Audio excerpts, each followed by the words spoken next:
Greetings from জিপ্যাক software. জিপ্যাক standard এডিশনে কীভাবে একটি চেক ইস্যু করবেন সেই প্রসেসটি দেখাবো। ব্যাংক ম্যানেজমেন্ট মডিউল থেকে চেক ইস্যু পেজটি ওপেন করছি।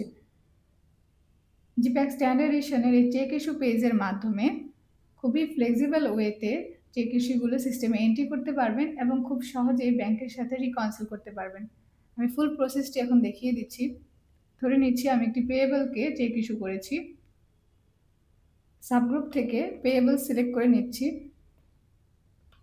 এই পেয়েবলসের এগেনস্টে যে সকল সাপ্লায়ারগুলো ক্রিয়েট করা হয়েছিল অ্যাকাউন্টস হেডে সে সকল সাপ্লায়ারগুলোই শো করবে। এখান থেকে একটি সাপ্লায়ার সিলেক্ট করে নিচ্ছি। ক্রেডিট অ্যাকাউন্টে আপনার চার্ট অফ অ্যাকাউন্টে যে সকল ব্যাংকের লেজার ক্রিয়েট করেছিলেন এখানে সেগুলো শো করবে। আমি ধরে নিচ্ছি এই পেয়েবলসকে আইএফআইসি ব্যাংকের একটি চেক ইস্যু করা হয়েছে। চেক নাম্বার থেকে আমি একটি চেক সিলেক্ট করে নিচ্ছি। এই চেকবুকটি সেট আপ করতে চেক সেট আপ পেজে এন্ট্রি করে আসতে হবে। চেক ডেট থেকে চেক ডেটটি সিলেক্ট করে নিতে হবে যে ডেটে চেকটি ইস্যু করা হয়েছে। আমি এখন এক্সাম্পল হিসেবে কারেন্ট ডেটটি রাখছি। স্ট্যাটাস পেন্ডিং অবস্থায় রয়েছে। আপনি কস্ট সেন্টার মেনটেন করে থাকলে এখানে কস্ট সেন্টারটি সিলেক্ট করে নেবেন। ভাউচার নাম্বারটি সিস্টেম থেকে অটোমেটিকলি জেনারেটেড হয়। এই পেয়েবলসের অ্যাকাউন্ট ব্যালেন্সটি এখানে শো করবে অ্যাকাউন্ট ব্যালেন্স ফিল্ডে। কারেন্সি ফিল্ড থেকে কারেন্সিটি সিলেক্ট করে নিচ্ছি।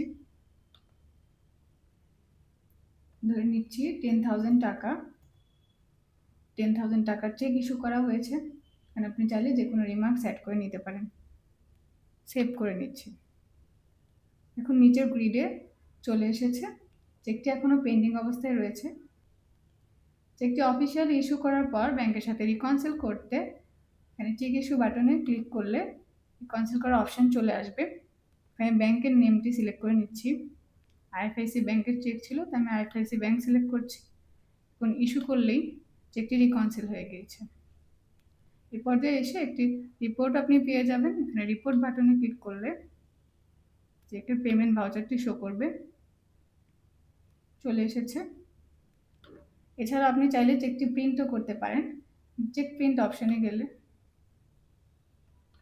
এভাবে জিপ্যাক স্ট্যান্ডার্ড এডিশনে আপনি একটি চেক ইস্যু করতে পারবেন এবং ব্যাংকের সাথে রিকনসিল করতে পারবেন। আশা করি ভিডিওটি আপনাদের জন্য হেল্পফুল হয়েছে।